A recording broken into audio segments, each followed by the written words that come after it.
So now, without any further ado, I will hand over to Stephen, who will start to unravel the mystery of square pegs, or square peg. Is it plural or singular?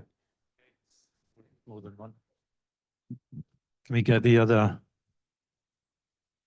While Julia sets up, I'll just give you a bit of a quick intro. Actually, I wasn't going to tell you your name, and I just did. That was a complete accident. But you know what Square Pegs is about. But I met this person 25 years ago. I had to go on LinkedIn to find that out. She interviewed for me. Do you want to go on mute? Because I can hear myself now. She interviewed, I was running a team at Fitch, and she was interviewing for a job as senior designer. And I remember quite vividly walking into reception and seeing Julia sit there. And you can kind of immediately tell when somebody's ready. And you just knew that she was going to get the job and she was going to power all her way through it. She did. That was 25 years ago. I left before she left, but we kept in touch. And I'd just like all of you to sort of look at the people around you and think about 25 years from now, whether you'll still be in touch with them. Because you'll go through some challenges and you'll support one another and you'll do great things if you do. So to tell you all about her swerving and squiggling all the way through her career, I'm going to introduce you to Julia Leckey.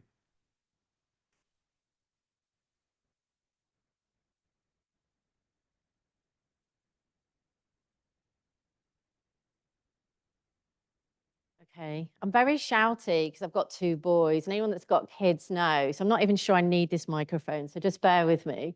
Steve knows I'm quite shouty. So thanks for coming in. And weirdly, some of the points you made are a little bit relevant. I sometimes find that really weird. I walk into rooms and I go, hold on, we've just spoke about something that I've actually got in my talk, so meant to be today. So I'm Julia, as Steve said. I'm gonna do a quick flick through my story.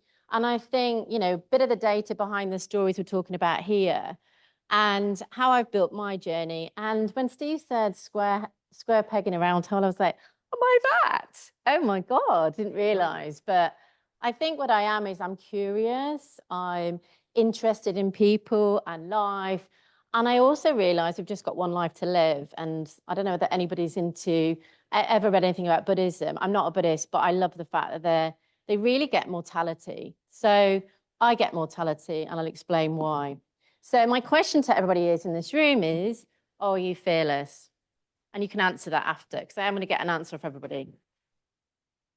So a little bit about me. So I seem to do a lot of things in twos.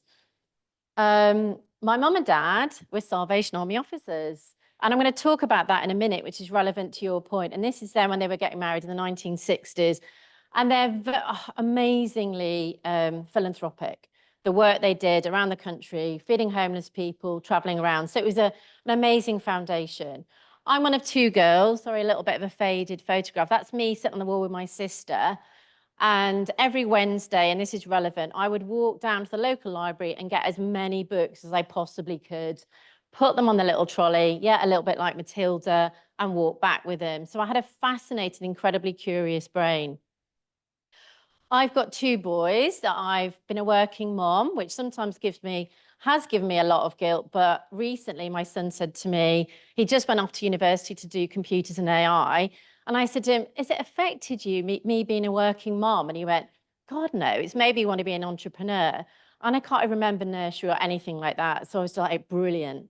So I got him a little teddy. He's gone off to university last weekend, and that's his brother, which is his teddy on his bed.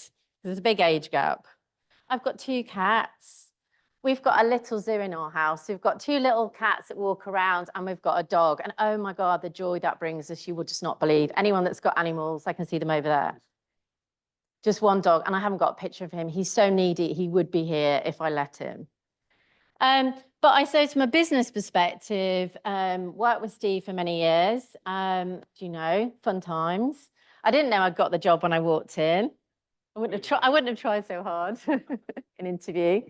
I left Fitch, and I was 31. I accidentally fell pregnant, which is the best thing that ever happened to me. So all those girls out there that ever thinking about having kids or not, go for it. It's blooming brilliant. Best thing I ever did in my life. But when I went back to Fitch, things had changed. I was one of the female directors, and it was very tricky to travel around the world. So I set up my own business. My first business was Edge. I grew that over 8 years to 68 people, turning over 5 million. And it was a lot of work. Interesting. I sold my shares back to the board because I wanted to take a bit of time out. I'll talk about in this. And then about a year and a half later, did it again, set up a £3.5 million business, sold the business to a global company and set up offices for them around the world. So I've had quite a busy life and career. But also something that shaped me is I've had 2 very aggressive cancers, as Steve knows. So I've been through 20 chemos, a zillion radios, and I'm now an ambassador of a cancer charity, which is a real calling that I absolutely love doing. So I do a lot of pro bono work around counselling people going through cancer. But don't make that a sad thing. That has really shaped my life. So what it did do is it made me pause and go, what the hell is this one and only life that I've got all about? I have been incredibly busy, racing through my life, and at 39, getting a 25% survival diagnosis over 5 years really makes you stop and think, what the fuck is my life about? So I did a little bit of thinking. So I don't know whether anyone's seen this quote by Albert Einstein. Doing exactly the same thing over and over again and expecting the same results is the definition of insanity. So it made me pause. Now, traditionally, there's a 3-stage career path in life where you go to school, you work, and then you retire. Traditionally, boom, boom. Now, I didn't want that career path for myself, and I'm going to talk about how that has shaped my life as well. My dad, who's my absolute hero, Steve knows, he's had zillions of careers, and he's one of the people you're talking about. So he started off as an accountant, didn't like it, became a Salvation Army officer, traveled the world, had this amazing philanthropic career, retrained to be a head teacher, retired at 60. He's an artist. He's head of the Head Teachers Union. He works at Birmingham, heading up their art society. And he exhibits every year in the Mall galleries and multiple places. At 77, he is rocking it. Lots of disposable income, paid off his mortgage. And this man has got a bigger and better career. And you know what? He earns the same as when he was a head teacher, just saying as well. So he's absolutely been a hero to me. So I really thought about my life and thought, what do I really love? What can I do till I'm 100? Because we're going to live for longer and work for longer because you know what we need to? It's a real purpose. And what can I earn money doing? So the one bit of advice I would give to everybody, and there's lots of advice in this, is don't think about shit, write it down. I meet so many entrepreneurs, so many leaders, so many people in business that always say, I'm going to write a book. I've got an idea for a business. I'm like, where is it? It's not written down. So I had 2 choices, forget everything and run or face everything and rise. And as Steve knows, I'm a fighter. I get up and make things happen. So press play. I stepped back and I wrote 2 books. And it's an incredibly cathartic thing to do. My first book was a novel, which has spun into one of my business models I'm going to talk to you about, which I think you love if you're creative in the room, or even if you're not creative. And another was about thinking fearlessly to grow wealthy. And this was a real and healthy, a real examination of the 7 things I'd learned from setting up a business as a woman, having 2 kids, having little animals, having 2 cancers. And I put it into the world out there to see what would happen. So we talk here, Steve mentioned about what if. The most powerful thing that you've got is your thought process. And I don't know whether anyone does it, but that negative thing on your shoulder going, oh my God, you're crap. You're not very good at what you do. It's a nightmare. You've got to learn to control that because that gives you an opportunity to really drive yourself forward. And I'm incredibly lucky. I always believe there's going to be a great future over there. And I always question, what if, what's possible? What's life about? This is a little page from my book. My first business I set up after I sold my shares was I set up a coaching company. So I coach, I'm on the senior panel for HSBC, I work with Google, work with 4 or 5 entrepreneurial companies, and I'm offering them advice based on my experience that I've been through. And my mission is to help people think more fearlessly. But we're going to talk about the creative bit. When I wrote about my first novel, I thought, oh my God, I'm surrounded by these amazing people in my life. How are they affecting me? And how are they shaping my life? So I created these characters called the Colourful Creatures. And basically, every one of us in life will meet people that are amazingly dynamic, amazingly quiet, amazingly difficult, amazingly complicated. And I was struggling at the time in my life with, who am I surrounding with? What are people like? How are they living? How are they growing? So I created a range of characters, and my 5 main characters, one's a very bipolar bear, one's a narcissistic lover, and I created these characters and wrote a whole novel around them. So I put the novel into the world, and I've been doing lots of talks around it. And if you think about now, who are the 5 people that most influence your life? Those people, as Steve said earlier, will shape your life. And I've been incredibly lucky on my journey. I've had this amazing dad. I've got brilliant mentors, business mentors. I've got great colleagues that I can call when I need advice. So Colourful Creatures came to life. And I published it. Oh, hold on. Oh, hold on. Stuck. I published it and I was really lucky. I don't know whether you know this lady. Hold on. But I got, oh, it's not going to start. I got a really amazing, famous actress, friend of mine, who's on EastEnders and various of the films and productions to do my audiobook for me as a little birthday favor. So you can, Charlie Brooks, yeah. So Charlie Brooks, and it's, I can't play it, but it's absolutely brilliant. Oh, there we go. He whispered in her ear so no one could hear. Remember, you're mine. If anyone touched you, I'd kill them. Then he kissed her hard on the lips with a passion and a force that took her breath away. So a little snippet around that. So my next business I set up is called Land of Colourful Creatures. I love writing the book so much. I thought, how can I turn this into something which has a commercial edge? I am a commercial being. We have to make money. Money's energy, and money drives the world. So I wanted to do art and commerciality. So Land of Colourful Creatures was born.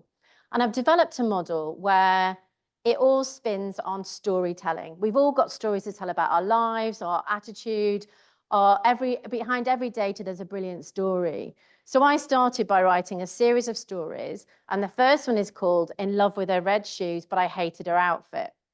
So I wrote this whole story about this amazing woman in Paris, walking through the street and emanating a whole energy and vitality of life. And I'll send the story around if you're interested in reading it. It's pretty deep, very magical, a little bit dark, and very real. But based on the back of this storytelling, we then started again, got our pens and cutting outfits and everything out and started building stories around them. So working with an amazing creative illustrator called Marie Jolie, who's French, we dissected the story, created loads of creatures and animals around it, and created our own wallpaper, fabrics, ranges. So you can see here some of the work we're working on at the moment. Here's some of the ranges we've been developing, In Love with the Red Shoes outfits. Blah. Here's some of the samples we've just got back. And second story we're creating. So we're just creating stories around lives and people. And one of the things, if you look at the Land of Colourful Creatures website, is there's a whole bit about creative content. So it's not just going to be our stories. We're going to be talking about other people's stories and how they come to life as well. So if you're interested, sign up to the website because we're looking for collaborations. And we've got our first exhibition in Paris on the 16th of January to launch the whole range at Maison Object. Anyone that's ever been there, it's an amazing event. And here's our exhibition stand. And this is the birth of the typewriter in the center, giving birth to all these amazing stories that turn into all these amazing illustrations and ideas. So we're really going to rock it. So what have I learned from my journey in a few slides? You were born into this universe to sing your unique song, and it's your job, your own personal job, to make sure you bloom. No one's going to do it. Nobody's going to drive that. Nobody's going to create that for you. This is your role in life, and I'm going to make really sure that I do mine. Now, bit back to the original journey. So this is my path. I had my first baby, set up my own business. I had a cancer, set up my second business, had another cancer, set up my third and fourth business. Now, where did the learning happen? In these pools here. This is where the learning happened. These deep spaces where you think everything is super shit and driving you batty, this is where you dig deep and you really learn about life and opportunities. So the next thing I learned is growth. Growth is all about wind in the sails. And I went to see a cancer psychiatrist and said, I'm a little bit of a workaholic. Steve knows that. Am I going to kill myself? And she said, if you live 14 hours in despair, you probably will. But 14 hours of wind in your sails, go and get the world because you will be well. So my job now is to make my trillions of cells inside my body smile with great thoughts, great ideas, great positivity. And believe you, what a massive difference it makes to get up in the morning thinking fearlessly than lying in fear. So resilience tools. There is a world of books out there with a zillion amazing people that literally will give you their best knowledge ever. So I read probably a book or two a week, absolutely love it. And these are brilliant books. 100-Year Life is a great book on the 8 stages of life that you can go through. Feel the Fear and Do It Anyway, one of the best books I've ever read. If you're fearing about doing something, Susan Jeffrey says, come on, just do it anyway. Ikigai, Japanese people do not retire. So Ikigai is a secret of long life, which is about community, it's about friendships, it's about diet, and the brilliant Beer My Entrepreneur book, which is my first book ever read when I set up my first ever business. So where does a fear lie? The problem state is a lot of people can be lacking direction, have a fearful mindset, and have, to be honest, a bit of a low resilience. So where's the gap? The gap is in thinking about your growth, establishing your goals, a real self-belief, curiosity, and what if. And if you do that, you can move into this new state around bold moves, a growth mindset, and resilient tools. So 2 more slides. So give yourself a gift and really think about what you want. Start planning it, but do it. Milestones and make them happen. Too much thinking doesn't get anywhere. You need a plan. I need to do. And it's absolutely amazing where you end up. So on that note, fearless living is not the absence of fear, but the courage to face it and turn obstacles into opportunities for growth. So who in this room is fearless? Hands up.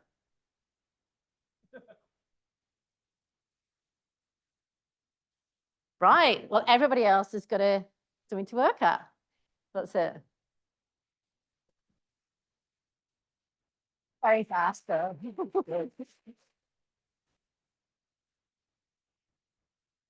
I had 4 questions that I was going to ask Julia, but first of all, I think you must have some questions.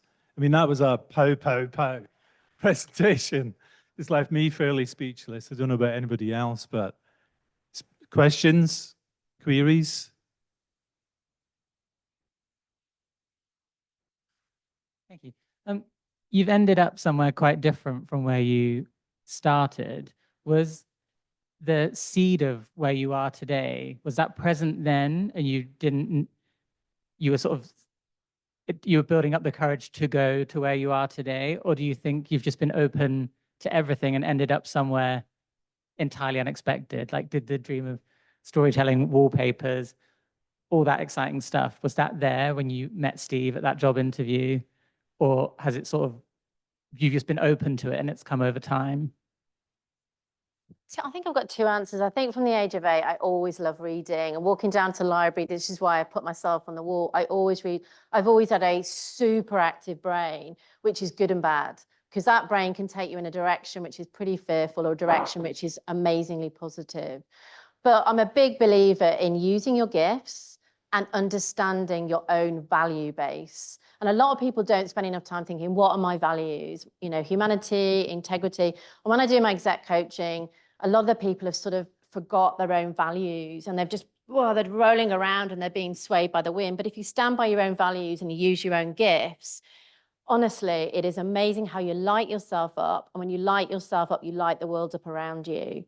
But I've always loved creativity, haven't I, Steve? I loved it. You want to pass it on? Yeah.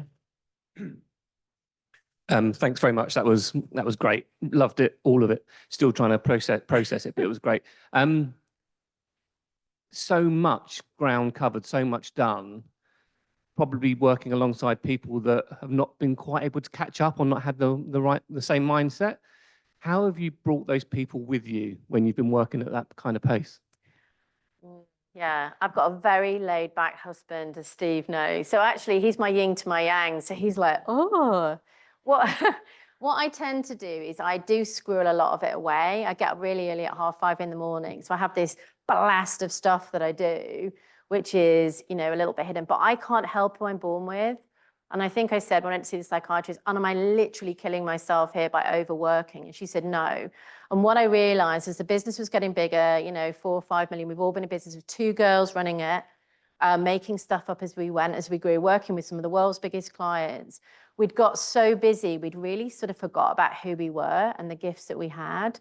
So it made me slow down and really be patient with myself and everybody around me. I did a proper coaching course and did loads of sort of like work on my inner self. But it is pretty tough, but I can't change who I am. When I light up myself, I light up people around me. But yeah, it can be full on the Julia train, as they sometimes say, if you're on it, but it's fun.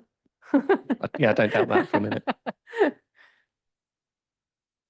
Yeah, I thought that was fantastic. Thank you so much. My question was around what is the role of just play and experimentation in your process? I thought it was interesting that you wrote 2 books, one that seemed ostensibly more business focused and one that was a novel, but actually it's the novel that ended up becoming a business. And that's, I'm similar to your question around how much of it is you write down a business plan and you know where it's going versus you're always tinkering and playing and then things evolve.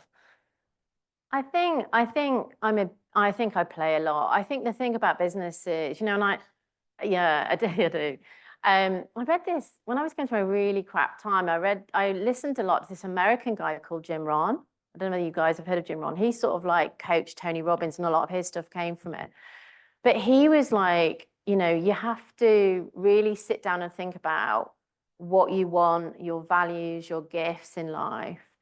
And both of those have really become businesses. So my coaching business is like my commercial talent, plus my learning, plus my experience, plus my entrepreneurial shit, plus my like, come on, we've got to get up, because I meet people that are having really tough times in coaching.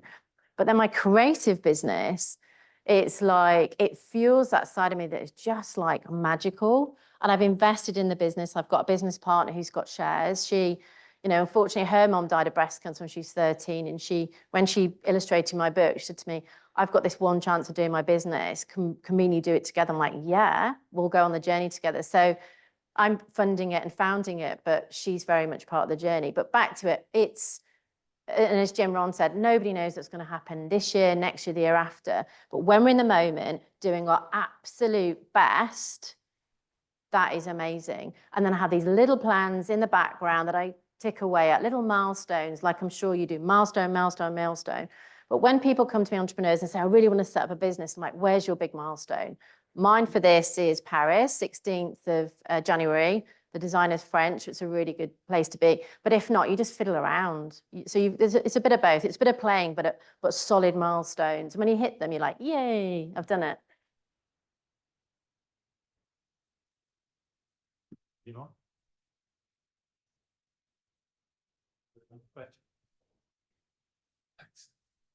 Everyone's speechless. Did you ever sort of hit a moment where you thought, I just can't do it? And how did you get through that? Yeah, I mean, you know, this is deeply personal, but I am very open as a person. I definitely had a moment where I was going through loads of chemos and I just went into the garden, lay under this Acer tree and thought, fuck, I just can't do this anymore. I'm exhausted. But something in me, a little tiny voice said, get up, you've got this. And that is the power of like your own thought process, an inner soul, and your heart telling you can do it. So I crept out of the garden, got back to my desk and carried on writing. And writing was my life jacket. And also knowing that I have a lot of gifts to give. I've got a lot of energy in the world. And if I can help and myself, and then help people around me with their lives, with their gifts, with their values, then that's an amazing place to be. So yeah, I think I've hit absolute rock bottom. But as J.K. Rowling said, it's the foundation of what I've built a lot of my life and my work around, and where the learning comes from. So, I mean, I think that's an amazing story. there's stuff I think we can all learn from there, but I guess I'm listening, I'm thinking, what are my gifts? And maybe you could reflect on that too. Julie is always open, always very welcoming. I don't know if you know this, but she's a mentor to a couple of people in this office already. Very casual, but it's an access point. I'm sure we can probably stay in touch with you as a business. There's so much I think we can learn as an SLT about how Julie has sort of pushed her way through challenges in life. And as a 4-year-old business, we're going through that. Like, we are an infant in the world of consulting, and we need to learn. But for me, massive thank you, and can't wait to see what you're going to do next. Thank you. Thanks, everyone.